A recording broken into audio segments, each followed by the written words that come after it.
the mental health of these women in business leadership, prioritizing mental health in business leadership. And my guest today is a very special person, very well experienced. She's an agro entrepreneur and business consultant. You know, when they say Ibameji combine, left and right, the woman is standing very well. Okay, she has a passion for supporting entrepreneurs to grow their businesses successfully. She's an ILO SIYB certified trainer and lead auditor. She's also a volunteer facilitator. She's a chairman of board, a chairwoman. And she's a chairwoman of boards that I know, okay? And is currently the executive director, Greenport, Nigeria, and chairperson of the governing council of NECA's network of entrepreneurial women. Okay, she is also co-founder and director to 2 family businesses providing unique food products to the public. Ladies and gentlemen, if I continue with the CV of this lady, we'll be here till tomorrow because she is someone I admire so much, and she's none other than Edobong Akpabio. So she will be joining me on phone as the whole world has gone remote now. A lot of people do want to join us in the studio right from the comfort of their homes, and I know she will be calling in very, very soon. So what are we talking about today? We're talking about prioritizing mental health in business leadership, and this is all about how leaders, particularly entrepreneurs and business owners, can manage their mental health. You cannot come and kill me. I cannot come die. I cannot just die like that. I cannot kill myself by myself. When you hear those sayings, we're talking about mental health. We are not trivializing this, but we want every listener to understand, to get it. Today, we want to break it down and make it in such a manner that Mama Bomboy, even Oga driver, where they drive Yankee Bravo, you go understand mental health in business leadership and how to put it on the front burner. Make it number 1. That is what we are talking about today. The discussion highlights the impact of mental health on decision making. If you don't get peace of mind and your head no clear even what you are supposed to buy, you will not buy correct. So that is what we are talking about today. It affects your creativity and innovation. It affects how you hold your team together. Okay, your mental health must be in place. And please note that it is when a leader is mentally healthy that leader can drive growth, can grow revenue. Okay, and this is what is impacting on the nation in general. So it has to do with our safety and prosperity. And that is why we're looking at mental health. Okay, prioritizing it in business leadership today. So I do hope Edobong Akpabio will be calling in very, very, very soon. She should be able to get in so that we can dive into the questions. Number 1 question I'm going to ask her is why mental health, why is it such an important factor for business leaders? Because you would think, say, na qualification. If person go school, go collect all the degree for this world, then he qualified to be business leader. Edopong is likely to puncture that myth for us, because she will be looking at mental health as a very, very important factor in business leadership. In quick succession, we will look at challenges, because that woman that is either trying to sell along the street, and that car can catch her. We do not encourage anybody to sell on the street. In fact, it is spoiling our roads. But there are challenges. If she's not able to take a shop, what alternative does she have? Well, she can sell from home and use digital means to advertise her product. Women, do you know that? So these are some of the things we're going to look at. Now, many people don't show the vulnerable side. Hey, make her no speak grammar. The softer side of them. Hardly will you see somebody cry. And it's okay to cry. It's okay to express yourself. If you are mentally down, if you have mental health issues, you need to get help. You need to let people around you know, I'm going through this stuff and I need your support. It's not good for you to carry such information to be the talk of the yard or the talk of the town, okay? So if somebody confides in you, you need to keep it confidential, okay? There is not just amebo now, but there is amebo raised to power 2 in some compound. Amebo raised to what? To power 2. They don't take them like degree, qualification degree, ameboism.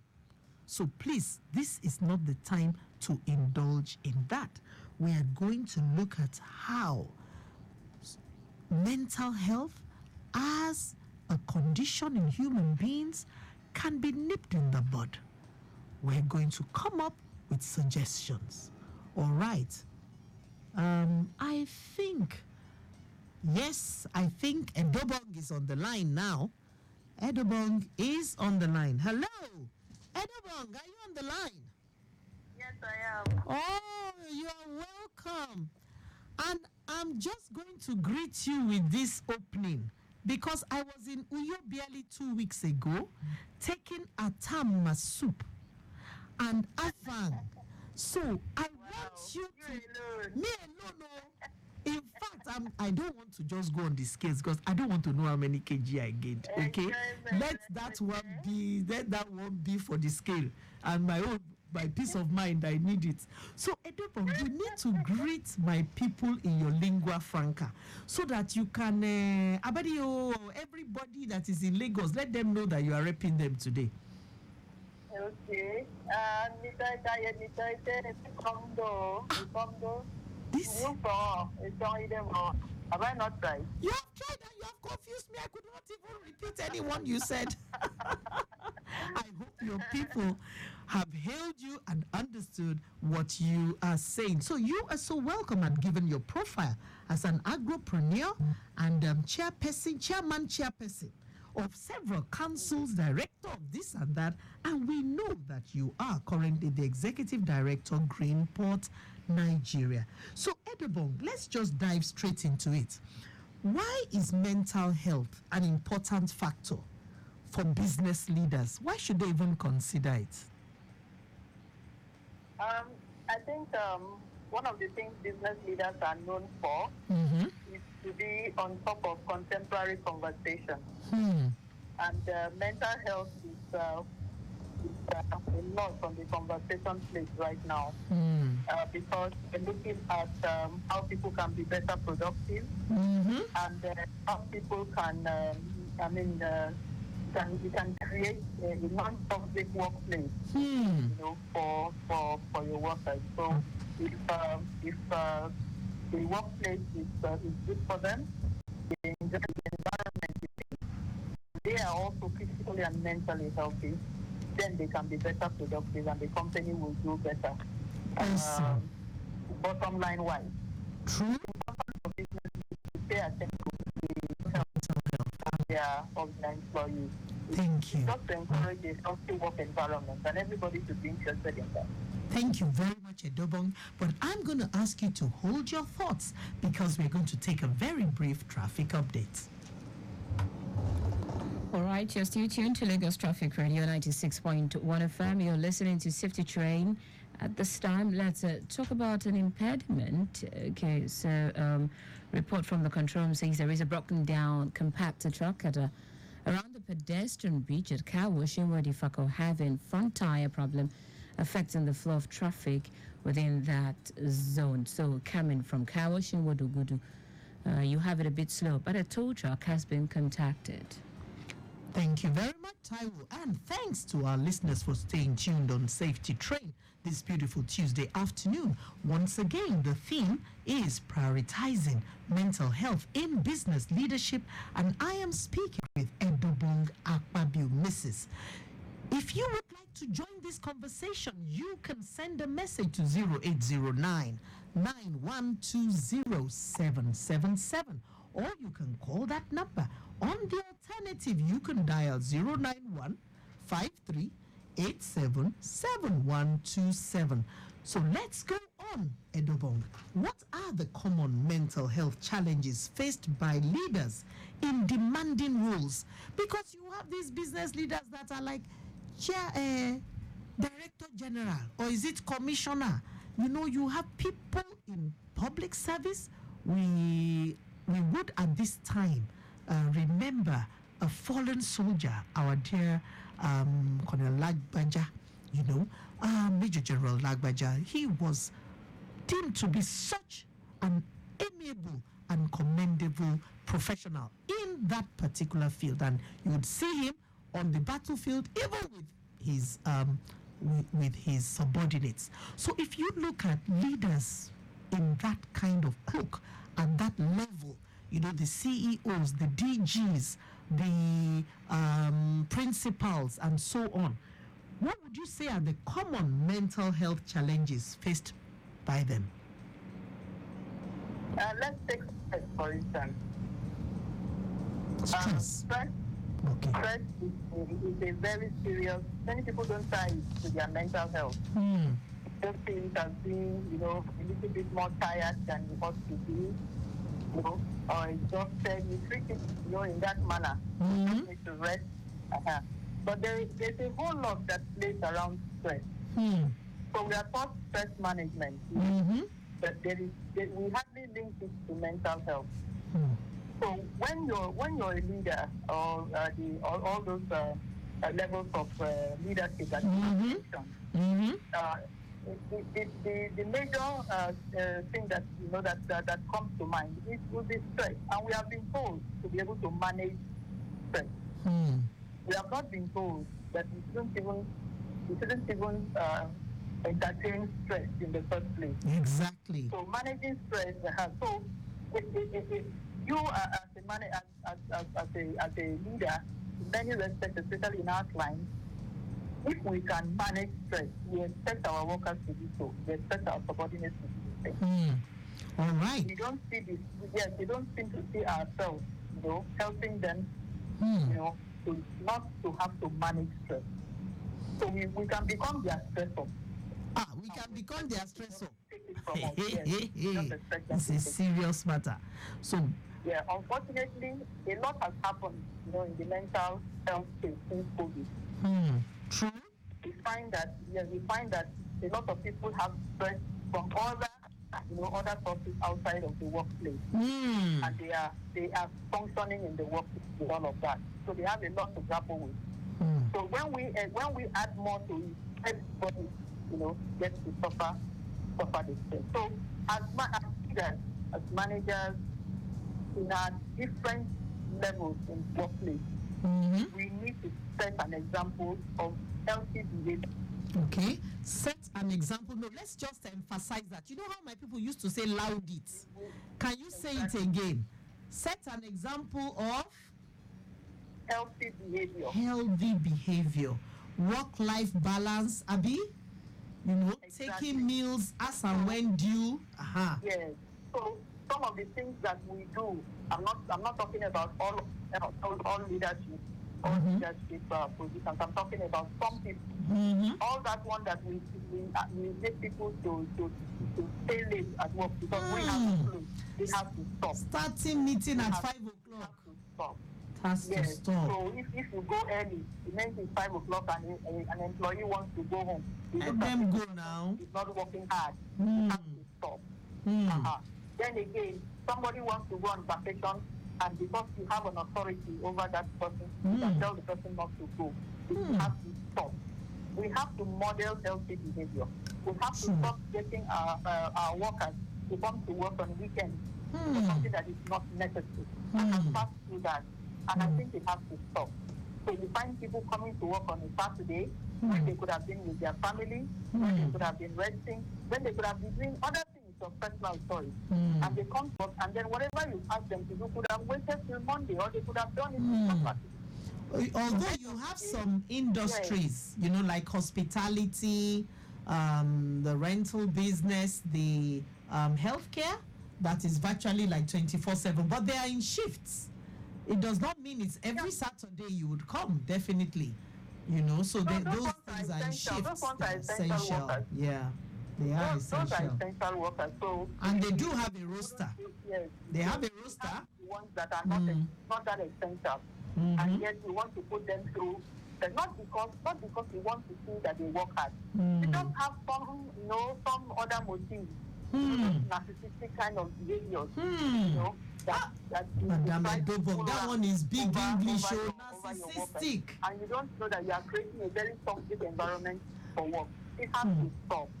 If we model healthy behavior, close work at a particular time, if you know that this is 8 hours a day, and they want to close by 5, let them go. Oh, thank you very much. Have a lovely evening. Tomorrow. It doesn't take away our powers. It doesn't take away our authority. It makes us kind. Beautiful. Oops. I'm so sorry. It seems as if we lost Edobong for a minute on the phone. She will be back, I'm sure. So we have been speaking with Mrs. Edobong Akpabio, and she is the Executive Director, Greenport, Nigeria, Chairperson of the Governing Council of NECA's Network of Entrepreneurial Women, a formidable association with branches in Port Harcourt, Lagos, Abuja, Ilorin. This is a very, very interesting discussion, and I do hope she'll be able to join us again. So, Lagos, why are you not calling in? What is it about mental health that you would like to weigh in on? Just dial 0809 9120777, or in the alternative, you can dial 091 53877127. She has been saying some profound things. In fact, we are breaking tables here. We are not just shaking. We are breaking tables. Please, Oga, now you are the talk to. If your people won't close, don't say you are watching the time, closing on the dot of 5. You are not working hard. No, now. There's plenty of traffic out there. They still have to go and face. Allow them go. Wish them a nice evening. Okay? Don't keep people in the office space without the necessity to do so. You know, she says we should be more empathetic. So we are hoping that she will dial back so that she will join us. All right? And we have said quite a number of things. We've spoken about the mental health challenges. She mentioned stress as being very, very major. And I'm hoping I'll take her up on some other aspects of mental health as it relates to business leadership. So, Edobong, are you back? Okay, not quite yet. Another problem that I foresee before we go on the traffic update is this societal perception of leadership and the stigma surrounding mental health. So if some people feel that you live in a estate, hey, you drive a car, they will say you don't have problem. Oh. This one, it doesn't have problem. So if you break down, or you show any soft side of you that, there's a challenge you are going through, they will look at you and say, shouldn't you be thanking God? After all, you are driving car, you are living in a state. What are those who have not eaten 3 square meals? That is not the way to look at it. I'm back again. Fantastic. Edobong, I was just talking about this societal perception of leadership and the stigma surrounding mental health. Because some people feel that, if you drive a car, you live in a state, you don't have problem. Why are you even forming as if anything is doing you? What do you have to say about the kind of pressure that puts on you? You know, yet we know that everybody is going through stuff. So what do you have to say about this societal perception and the pressure it places on people who are leaders in their respective businesses? Yeah, you're right. It's, in fact, you're being very kind. In many respects, they will take you to look like you're mad. You know, I think madness is really the name that the society has placed on people with mental illness. But everyone has some level. My grandmother used to say that everyone has a level of madness. Madness in them. I think your granny is right. Just that we are not roaming around on the street to make it very obvious. But the thing is that as leaders, we need to be very supportive. Okay. We need to show support. We need to have open conversations about mental health. So people can actually know that you are empathetic. Because one of your leadership characteristics should be being empathetic. True. So that's why I'm saying that this mental health is a contemporary conversation, and leaders cannot hide from it. So we need to talk about it. Okay. In our meetings, our staff meetings, our team meetings, we need to talk about it. So that our people who find themselves, whether borderline or gotten to that level of it being an illness for them or a concern for them, can actually come out. Because if we keep making people hide, with the stigma, we are promoting the stigma, a lot of our people will not seek for help. Very true. We need to encourage those conversations. And then again, in the workplace, we need to create policies that can support our employees by having programs on mental health. Some trainings. Instead of just having TGIF where we sit around drinking all night, partying. That's what a lot of people do. It's a weekend, so we simply let's have some relaxed conversation around some of those things. So then we can now provide some private some kind of private engagement for those who want to come and talk about how they feel, and it will help to reduce the stigma. True. Because you see, if the leaders, the subordinates don't see their leaders paying attention to things like that, they will continue to see it as something they need to be ashamed of, or something to hide. To hide. And end of the day, you are not going to be getting them to be productive. Because sometimes they are off and you don't know they are off. So very true. We want to reduce them. One of the things we can do is to talk about it openly.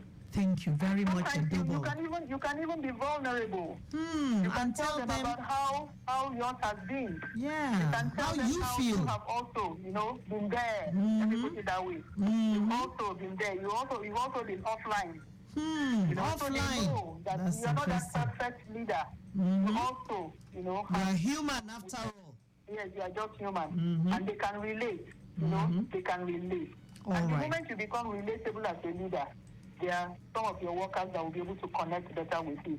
And you will seek for help. And we can pull ourselves together. It's something that we need to do in the workplace.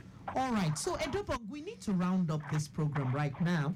But I would like you to give us your parting shots on daily habits and practices leaders can adopt to maintain mental balance in their lives. What are these daily habits, practices, things that we can do here and there to make sure that we have that mental balance in our lives? Okay. One of the first things that comes to the top of my head is practicing self-care. You have to take care of yourself. Take care of number one. You have to take care of number one. You have you. So when you take care of yourself, you are projecting, a model that people need to emulate. All right. What else? Yes, and then they see that some of the things you do, you also get them to do it. Good. I remember when I started my business, I would put immediately by the beginning of the year, I'll put all my staff on a leave calendar. Okay, come here. Well, let me know when you're going to be on leave. We close it from January to December, so we know who is in and who is out. So the moment is the beginning of the next month, we are able to say, so person, get ready. You are going on vacation. Exactly. Many of them were shocked. Shocked that you would be the one calling them. Oh, I was only joking. I said, well, I wasn't joking. You gotta go. So and then I discovered that no, they don't really understand. So I sit them down and say, look, you know what? vacation is a time that you have for yourself. You can do a lot of things that ordinarily you wouldn't have the time to do when you are busy at work. You can pursue, time is fast spent. We must round up. Pursue some schooling. You can do some courses, some personal development programs. Okay, you're parting short now. To be able to retake exams and all of that. So leaders can do that. You can do some self-care. You can also go on vacation. You can go for your medical check. True. Okay, I must round up. You can do therapy. Okay. When they see you do that, like I said, you're modeling a behavior worthy of emulation. Thank you so much. One of the things because of time. So much. Thank you so much, Edubonga Fabio. It has been so insightful speaking to you on the topic prioritizing mental health in business leadership. Thanks for calling. We'll let you go now. And I just want to let the listeners know that the conversation continues. I'm available across social media at Fayo Williams is my handle.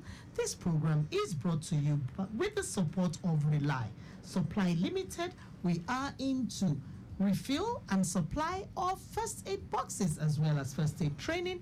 You can call the number 0818131356. Till I come your way again next week, it's via con Dios, which means go with God.